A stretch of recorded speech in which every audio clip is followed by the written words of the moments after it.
anggota kami, anggota keluarga, diambil dari Yesaya 45 ayat 1 sampai dengan 8 dengan mengambil tema yang diberikan oleh Sinode, kebaikan Allah atas umat Israel. Kebaikan Allah atas umat Israel. Bapak Ibu yang dikasihi Tuhan, kalau kita bicara tentang kebaikan Tuhan atas umat Israel, tentu saja banyak hal yang sudah diberikan oleh Tuhan. Hal ini bisa kita baca dari Alkitab, mulai dari Perjanjian Lama sampai dengan Perjanjian Baru. Cara diceritakan bagaimana kebaikan Tuhan, kebaikan Allah kepada umat Israel. Bapak Ibu dikasih Tuhan, kita tahu bahwa bangsa Israel pernah menjadi budak di tanah Mesir. Dan kita tahu betapa mereka menderita selama berada di tanah Mesir. Dan kita lihat Tuhan dengan caranya bangsa Israel bisa kembali ke tanah Kanaan, keluar dari tanah Mesir dengan pimpinan Nabi Musa pada saat itu. Walaupun dalam perjalanannya dari tanah Mesir ke tanah Kanaan penuh dengan drama. Dan kita tahu juga kalau kita lihat jarak antara Mesir ke tanah Kanaan itu sekitar 800 km. Berarti kalau kita ambil dari Medan itu, dari sini ke Pekanbaru lewat itu ditempuh dalam waktu 40 tahun. Bayangkan Bapak Ibu betapa lamanya dalam waktu 40 tahun. Kalau misalnya kita ambil kita berjalan kaki aja satu hari itu 20 km, makanya mestinya dalam 40 hari sudah bisa dicapai dari Mesir ke tanah Kanaan. Tapi begitu bebalnya bangsa Israel dalam perjalanan, sehingga mereka tiba 40 tahun kemudian.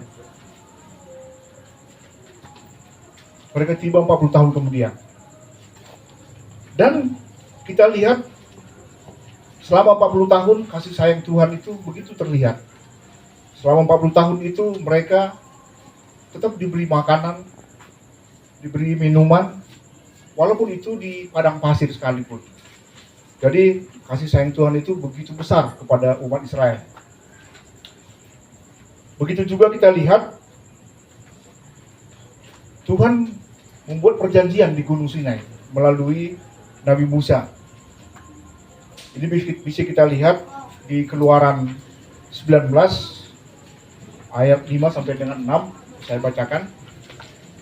Keluaran 19 ayat 5 sampai 6. Perjanjian yang diberikan Tuhan kepada bangsa Israel. Jadi sekarang, jika kamu sungguh-sungguh mendengarkan firman-Ku dan berpegang pada perjanjian-Ku, maka kamu akan menjadi harta kesayangan-Ku sendiri dari antara segala bangsa. Sebab Akulah yang mempunyai seluruh bumi. Kamu akan menjadi bagiku kerajaan imam dan bangsa yang kudus. Begitu janji Tuhan kepada bangsa Israel melalui perjanjian di Gunung Sinai melalui Nabi Musa pada saat itu. Tapi Bapak Ibu yang dikasihi Tuhan, ternyata bangsa Israel tidak berhenti sampai di situ. Dia tetap membuat kesalahan-kesalahan yang membuat Tuhan marah, Tuhan Allah marah. Kita lihat dalam perjalanan selanjutnya, bangsa Israel itu melakukan penyembahan berhala. Mereka menduakan Tuhan. Bahkan dalam perjalanannya, mereka menodai bait suci Allah dengan membuat ilah-ilah yang lain. Tadi udah kita lihat betapa baiknya Tuhan.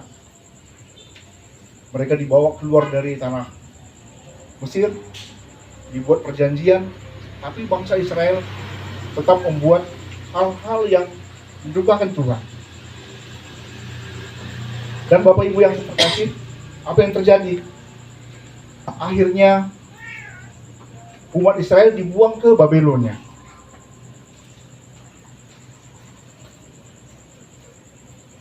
Di Babelonia mereka dalam pembuangan itu kurang lebih selama 70 tahun. Kita tahu Babelonia itu adalah suatu kerajaan yang tidak percaya kepada Tuhan, menentang hal-hal yang segala sesuatu ketika orang berdoa kepada Tuhan. Sehingga di Babelonia bangsa Israel tidak boleh, tidak bisa memuja Tuhan, tidak boleh mendirikan bait suci Allah. Sehingga selama 70 tahun bangsa Israel begitu menderita, begitu tertekan, dan kembali mereka menjerit minta pertolongan kepada Tuhan. Dan ternyata Bapak Ibu yang dikasihi Tuhan, kebaikan Allah tidak pernah berhenti kepada bangsa Israel. Melalui Nabi Yesaya, Allah kembali merencanakan keselamatan Israel dalam penderitanya di pembuangan di Babelonia. Jadi saya mengatakan, kamu jangan takut, karena Allah tetap memperhatikan bangsa Israel. Allah tidak pernah berubah dan tidak pernah melupakan janjinya. Itu dikatakan oleh Yesaya kepada bangsa Israel. Dan ini bisa kita lihat di bacaan kita sebelumnya di Yesaya 43 ayat 10. Dikatakan seperti ini, kamu inilah saksi-saksiku, demikianlah firman Tuhan, dan hambaku yang telah kupilih, supaya kamu tahu dan percaya padaku, dan mengerti bahwa aku tetap dia, sebelum aku tidak ada Allah dibentuk, dan sesudah aku tidak akan ada lagi. Begitu dikatakan Tuhan melalui Yesaya di Yesaya 43 ayat 10 ini. Bapak Ibu yang dikasihi Tuhan, banyak cara Tuhan untuk menyampaikan firman-Nya, untuk menyelamatkan umatnya. Kita lihat di bacaan kita ini di Yesaya 45 ayat 1 sampai dengan 8 ini, Tuhan Allah bekerja melalui Kores, atau sering juga disebut Koresi. Siapa itu Koresi, Bapak Ibu? Kores ini atau Koresi ini sering juga disebut utusan Allah. Dia bukan seorang Yahudi, bukan seorang bangsa Israel. Dan dia juga bukan seorang yang percaya kepada Tuhan. Tapi ternyata ini akan dipakai oleh Tuhan untuk mengeluarkan bangsa Israel dari pembuangan di tanah Babel. Kores ini adalah seorang cucu raja Media di Persia. Ketika memerintah, Kores ini adalah seorang raja yang bijaksana, ahli militer, dan pada saat memimpin dia bisa menyatukan beberapa wilayah Mesopotamia, wilayah Babelonia, Mesir, dan bahkan sebagian dari wilayah India pada saat itu. Dan uniknya lagi, Raja Kores ini setiap kali bisa menaklukkan kerajaan-kerajaan di wilayah tersebut, dia tidak menyiksa, dia tidak membunuh raja-raja yang bisa dikalahkannya, tapi dijadikannya sebagai penasehat di kerajaan yang dia pimpin pada saat itu. Dan tahun 539 sebelum Masehi, Babelonia dapat ditaklukkan oleh Kores. Dan inilah awal dari keluarnya bangsa Israel dari pembuangan di Babelonia. Bapak Ibu dikasih Tuhan,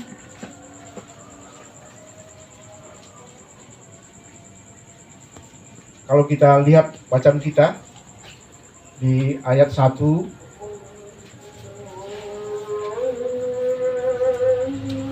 di sini Tuhan mengatakan, beginilah firman Tuhan, inilah firman-Ku kepada orang-orang Urapi, kepada Kores yang tangan kanannya kupegang, supaya aku menundukkan bangsa-bangsa di hadapannya dan melucuti raja-raja, supaya aku membuka pintu-pintu di hadapannya, dan supaya pintu-pintu gerbang tidak tinggal tertutup.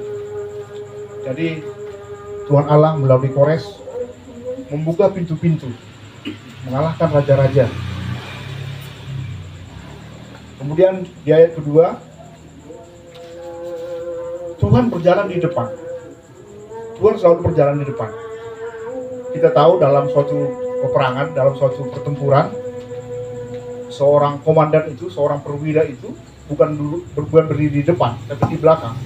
Kenapa? Karena berdiri di depan, berarti dia pertama akan kena peluru atau kena senjata, sehingga bisa mati duluan. Tapi dikatakan di bacaan kita pada malam hari ini di ayat 2, Tuhan Allah berdiri di depan. Berdiri di depan.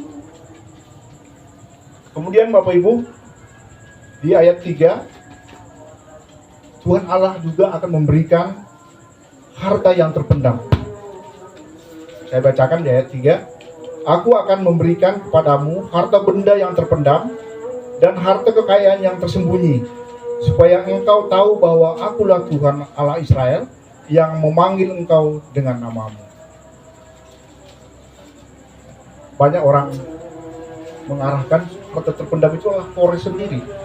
Dia memberikan Kores untuk menyelamatkan bangsa Israel dari pembuangan di tanah Babelonia.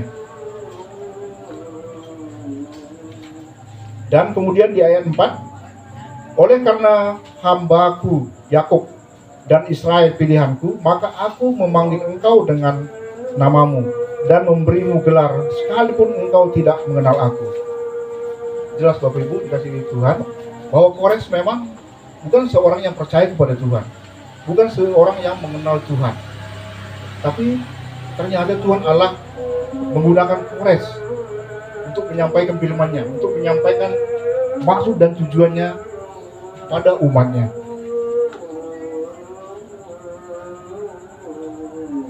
Dan di ayat 5-8 di situ berbicara tuh tentang hanya Tuhan Allah yang patut disembah. Tidak ada Allah yang lain, hanya Tuhan Allah. Bapak Ibu yang dikasih Tuhan, dari bacaan kita pada malam hari ini, ada beberapa hal yang bisa kita ambil aplikasinya dalam kehidupan kita sehari.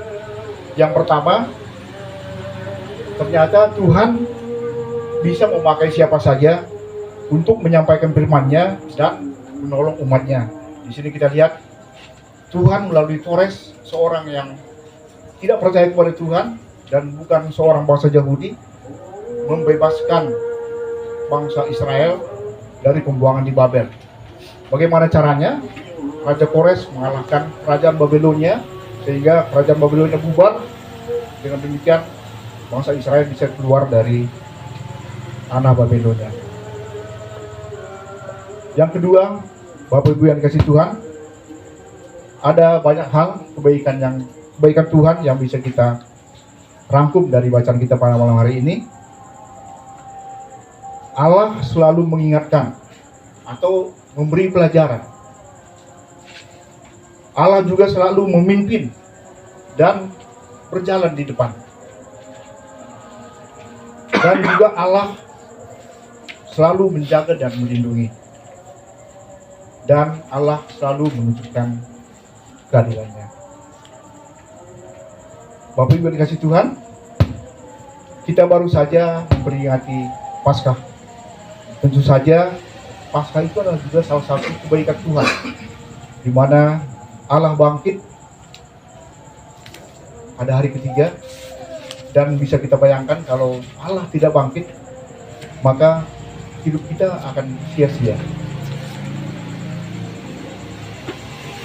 Banyak juga kebaikan Allah yang bisa kita rasakan pribadi lepas pribadi dalam keluarga kita, dalam gereja kita, dalam bangsa dan negara kita. Tentu kalau kita bicara GPIB Kasih Karunia Medan, dalam perjalanannya selama 38 tahun, banyak hal kebaikan Tuhan, banyak hal kebaikan Allah yang bisa kita rasakan dalam perjalanan selama 38 tahun. Bisa melalui orang per orang, bisa melalui pendeta, bisa melalui bukan jemaat, bisa melalui pemerintah. Tuhan bisa menggunakan siapa dan apa saja. Kemudian Bapak Ibu, kita juga baru merayakan Paskah dengan panitia yang dari sektor 4. Kita tahu perayaan Paskah GPIB Kasih Karunia Medan sudah berjalan dengan baik. Di sana terpuji dan termuliakan nama Tuhan. Ini juga adalah kebaikan Tuhan bagi kita semua, GPIB Kasih Karunia Medan dan khususnya sektor 4. Dan hal lainnya yang bisa kita ambil dari sini adalah ada banyak Allah, tapi hanya satu Allah yang patut disembah, yaitu Allah Israel. Seperti yang dikatakan dalam bacaan kita Yesaya 45 ayat 6,